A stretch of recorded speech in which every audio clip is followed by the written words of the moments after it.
All right. So people are struggling to find the one. And it gets to a point where now they begin to even doubt themselves. Like, am I just not good enough for a relationship? What would you say are some of the roadblocks? Let's start with one roadblock to actually being able to find love. This is a good person. They've kept themselves well. They're not 25 for under 25 or under 30 for gentlemen. You know, so the time is right for them, but things just seem to be taking a while. One of the things we need to mention, now that we are entering this season, there's a funny correlation with loneliness, lacking love, looking for love, and this festive season. You know? Bibiwa Christmas. Exactly. There are people who hire others to go home and show the aunties and the mothers who keep asking questions. Just show up there, you know. And it's on pay. Yeah. There comes a time, this season is when people try to, you know, the year is coming to a close and people are taking stock of what they've achieved and somebody's trying to remember what they've done. So in case last Christmas you were also searching, this Christmas has found you still searching. Yeah. And you're wondering what's wrong, the first roadblock is fear. And Joyce, we cannot emphasize fear enough.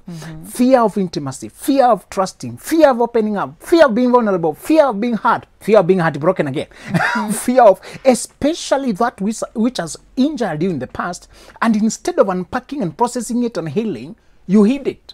Yeah. Don't talk about that. You know, we need to remind people that you can be single practically. You can be very charming, but you're emotionally closed in. That alone.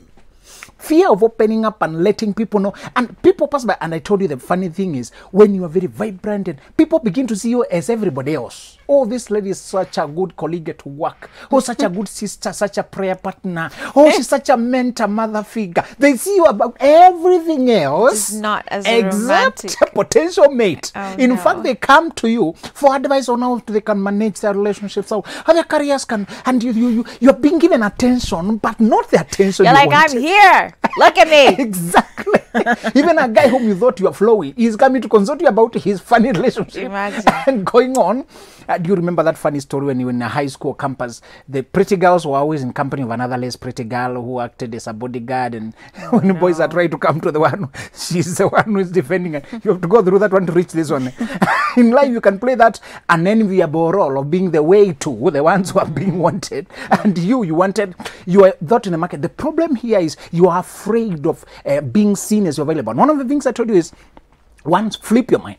Okay. To solve the problem of fear is accept to take risk. There's no love without risk. Those people are so, I don't want to be hurt. No, I can't risk being hurt again. No. If you're too afraid, the way you're afraid of being hurt, you're afraid of being loved. Okay. That fear blocks both. Okay, you won't feel pain, neither will you feel pleasure. Right. The way you build walls, you keep away everybody, including potential mates. Right. And this is primarily important for people who got their fingers burnt in the past. Yeah. Who delved into dating immaturely, prematurely, without knowledge, without more so 23-year-olds. They are notorious for irrational, life-shattering decisions because they have graduated and they have a job and they feel they're mature, they're independent. But I'm featuring many, I'm running a show where I'm featuring many who tell me, I did not need any curriculum. I sensed myself, I'm still too young. I can't risk my dreams. I can't risk my heart. I could see my relative, my friend, everybody has a person around them who has messed up. Surely, Joyce, you just need to be observant. I tell people, in this country, in our generation, you don't need to be a genius to know what can go wrong. Just open your eyes. You hear enough stories, you see. So the first roadblock is, maybe you are still alone because you're very afraid of taking the risk of loving and allowing yourself to be loved. Okay. All right?